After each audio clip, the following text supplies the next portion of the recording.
안녕하세요. 40대 남자들에게는 슬픈 이야기 하나 있습니다. 나이가 들면 유니클로에서 벗어나기가 좀 어려워집니다. 인터넷에서는 유니클로를 두고 늙크크라는 표현까지 나오거든요.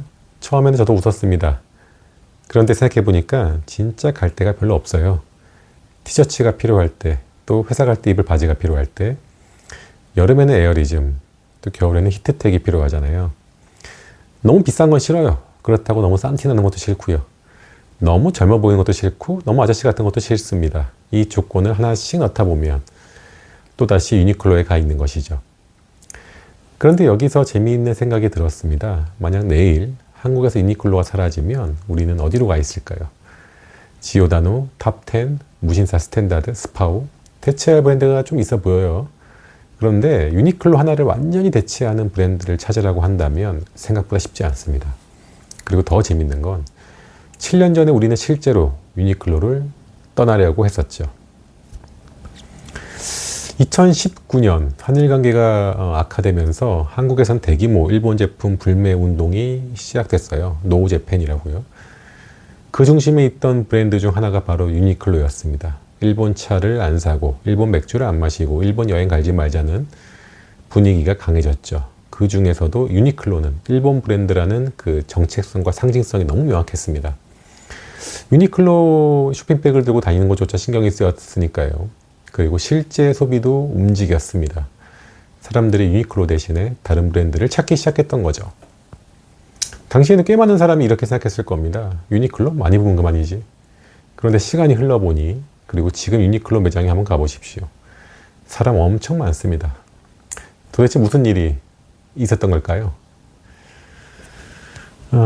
처음에는 저도 단순하게 생각했습니다. 노재팬 열기가 그냥 식은 것이지.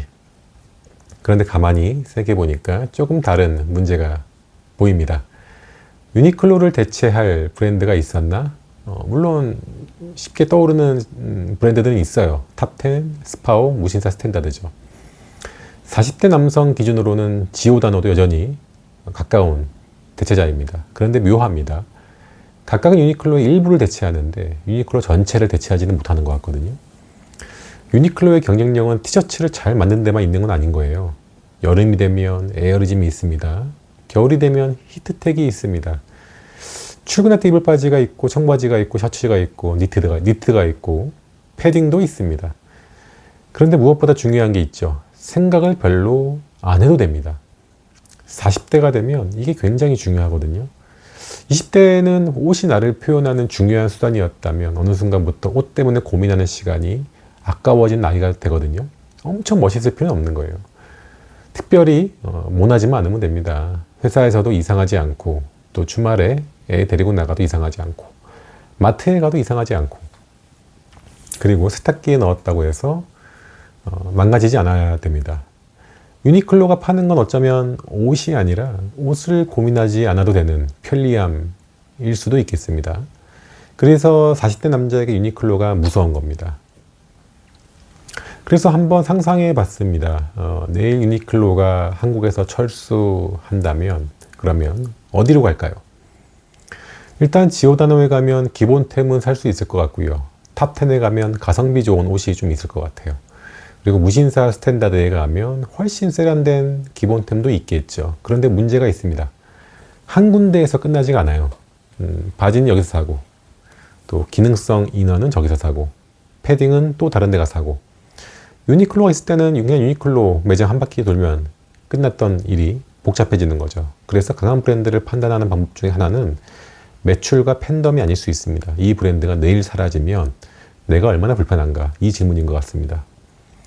애플이 사라지면 불편한 사람이 있고 쿠팡이 사라지면 불편한 사람이 있고 또 40대 남자 중에는 유니클로가 사라지면 옷 사기가 많이 어려워지는 사람이 꽤 있을 것입니다. 저를 포함해서요. 근데 여기서 문제가 하나 더 생깁니다.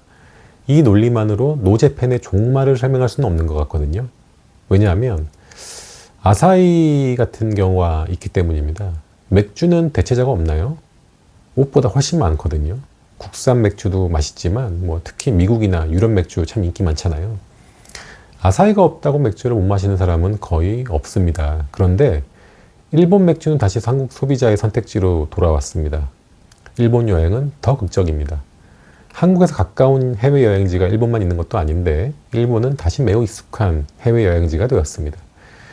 그렇다면 이건 단순히 대체자가 없어서 돌아왔다만으로는 설명되지는 않습니다. 조금 더 큰 변화가 있었던 것이죠. 사람들이 일본을 갑자기 사랑하게 된 걸까요? 저는 그것도 조금 다르게 봅니다. 2019년에는 물건을 살 때 평소에는 잘 생각하지 않았던 질문 하나가 굉장히 중요해진 거예요. 이거 일본 거야? 상품보다 국적이 먼저 보였거든요. 그런데 시간이 지나면서 그 질문의 중요도가 이제 내려갔습니다. 옷을 살 때는 편한가? 가격이 괜찮은가? 나한테 잘 맞는가? 맥주를 살 때는 맛있는가? 오늘 먹고 싶은가? 또 여행을 갈 때는 가까운가? 비행기가 편한가? 먹을 게 많은가? 재밌는가? 다시 이런 질문들이 국적보다 앞에 오기 시작한 겁니다. 그래서 저는 지금의 현상을 예스재팬이라고 부르는 것도 조금 과장됐다고 생각합니다. 한국 소비자가 일본이라는 나라에 예스를 외치면서 유니클로에 가는 건 아니거든요. 그냥 바지가 필요해서 갑니다. 아사히를 마실 때도 일본을 응원하기 위해서 마시는 게 아니잖아요. 그냥 그 맥주가 먹고 싶어집니다. 노 재팬을 이긴 건 예스 재팬이 아니라 일상이었던 겁니다.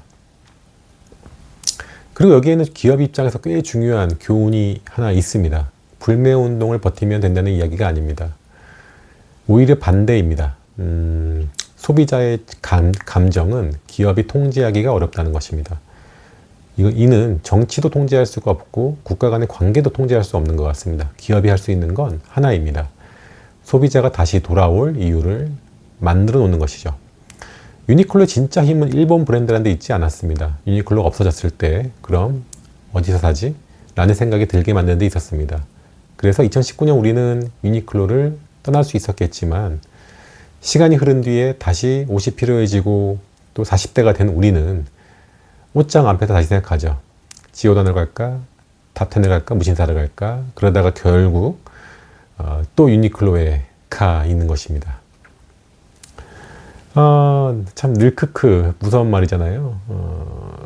하지만 40대는 늘 크크라는 말을 들으면서까지도 다시 유니클로를 가게 되는 이유가 있는 것입니다. 여러분이 공감되실지는 모르겠어요. 혹시 좀 의견이 다른 부분이 있으면 댓글로 편하게 남겨주시고요. 오늘 영상 또 재밌었다면 좋아요와 구독 부탁드리겠습니다. 오늘은 좀 짧게 하겠습니다. 감사합니다.